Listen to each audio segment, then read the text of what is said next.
magician.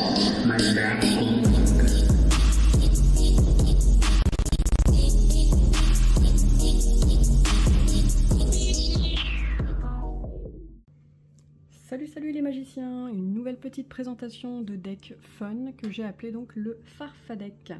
C'est un deck bleu-rouge qui est composé que de permanents, donc pour rappel créatures, terrains, artefacts et enchantements, et donc d'une réserve composée de rituels, d'éphémères et d'enchantements. Alors quel est le but de ce deck?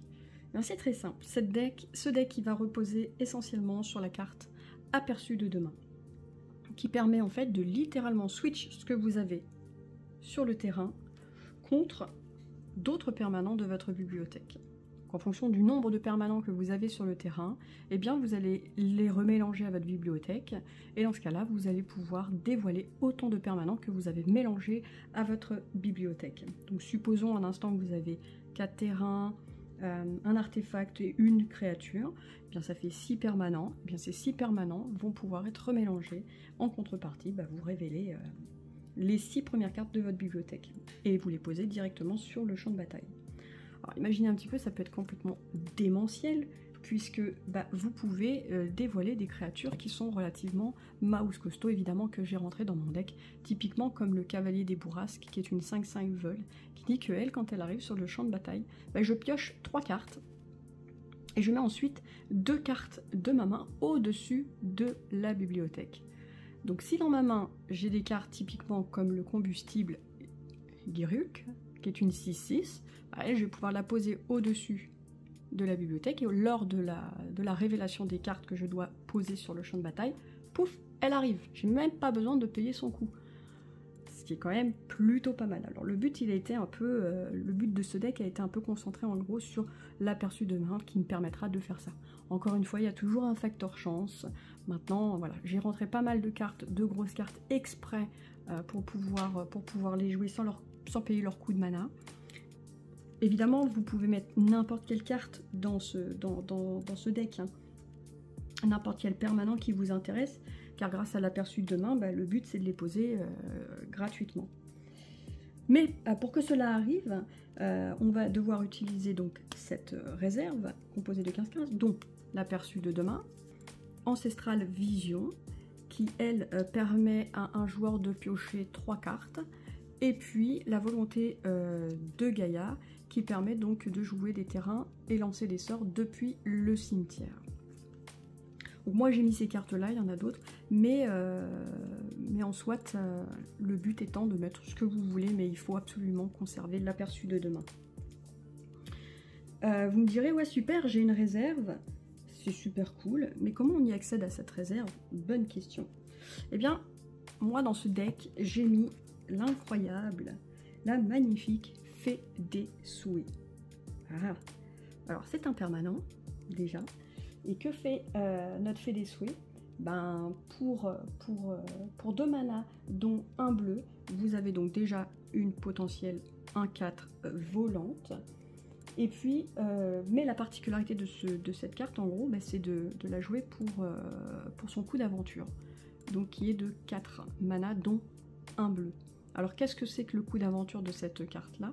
C'est qu'en fait je peux choisir une carte non créature que je possède en dehors de la partie, je la révèle et je la mets dans ma main. C'est là qu'elle a tout son intérêt. Je paye 4 mana, je la joue, je vais chercher dans ma réserve, donc les cartes à l'extérieur, une carte qui m'intéresse. En l'occurrence, moi je veux l'aperçu de demain, pour switch mes permanents sur le terrain contre d'autres créatures mouse costaud. Donc ça, cette carte-là, elle est vraiment géniale. Mais en dehors de ça, si jamais une fois qu'elle a fait son travail, vous pouvez quand même la récupérer. Donc pour 2, vous pouvez en faire une créature. Voilà, vous payez 2, hop, ça devient une créature. Et pour encore 2, je me défausse de 2 cartes de ma main et je la remets dans ma main. Donc vous comprenez un petit peu le concept, c'est que du coup je vais pouvoir refaire mon schmilblick avec l'aperçu de demain. Je paye 4, je la mets, elle est en exil, hop, je pioche mon aperçu de demain ou autre, hein, je suis pas obligée de prendre l'aperçu de demain, j'ai d'autres cartes très intéressantes là-dedans, si je veux piocher des cartes ou quoi. Et puis, ben voilà, je reprocède en fait autant de fois que je le souhaite. Et donc tout l'intérêt repose donc sur la réserve, sur la fée, mais aussi sur la conforme à la prédiction. Donc je ne sais pas si cela vous intéresse, mais en l'occurrence, voilà un petit peu le deck. Maintenant, on va passer à la démonstration. Vaut mieux une démonstration plutôt une longue discussion. Ce sera peut-être plus parlant en espérant qu'il y ait un bon début de partie. Allez, c'est parti pour une petite démonstration de début de partie en espérant que tout se... Hop. Allez, hop. 2, 3, 4, oula, 5, 6 et 7. Oh bah ok. Ok. Donc du coup on va supposer que j'ai lancé le dé et du coup j'ai perdu, donc c'est à lui de commencer. Il pose son terrain et c'est à moi. Alors ben, je vais poser un petit terrain à lui. Hop. À moi. Alors je vais poser celui-ci non pas engagé puisque je possède une île. Donc du coup je peux la jouer directement. Pour l'instant moi j'ai rien à faire, donc je lui dis à lui. Il joue et c'est à moi de jouer. Eh bien un terrain, c'est parfait. C'est nickel ça. Donc pour 3, je vais jouer du coup la conforme à la prédiction. Pour rappel, au début de mon entretien, je mets un marqueur temps sur la conforme et une fois par tour, je peux payer 0 à la place du coût de mana d'un sort avec un coût converti de mana inférieur ou égal à XX, étant donc le nombre de marqueurs qu'il y a sur cette carte. Ok, je la joue. Je n'ai rien d'autre à faire, c'est à lui. Il joue. Et puis c'est à moi. Alors lui, hein, forcément, il peut me taquiner aussi de son côté. Donc là, par contre, j'ai pas tous les éléments qui me permettront peut-être de jouer comme je le sens. C'est à moi. Hop, ok, je pioche. Je vais poser donc une petite montagne. Et alors là, du coup, voilà, pour 4, hop, je vais jouer donc la fée des souhaits pour son coup d'aventure. Alors le coup d'aventure, du coup, ça me coûte 3 plus 1 bleu. Et donc, je peux choisir une carte non créature que je possède en dehors de la partie, la révéler et la mettre dans ma main. Alors bah là, pour le coup, j'ai payé, je la joue. Et dans ce cas-là, vu que j'ai la jouée, je vais pouvoir aller chercher dans ma réserve. Vous voyez bien, ma réserve. Et du coup, moi, ce qui m'intéresse, c'est l'aperçu de demain. Si vous ne vous souvenez pas de ce que c'est que l'aperçu de demain, c'est qu'en fait je mélange tous les permanents que j'ai sur le terrain. En contrepartie, je vais pouvoir révéler autant de cartes de ma bibliothèque que je vais pouvoir poser directement. Donc le but étant de découvrir des cartes de créatures mouse costaud pour pouvoir infliger le maximum de dégâts à l'adversaire. Et donc du coup j'ai pas mis mon petit marqueur temps sur ma petite carte là, donc on va lui donner un petit marqueur temps.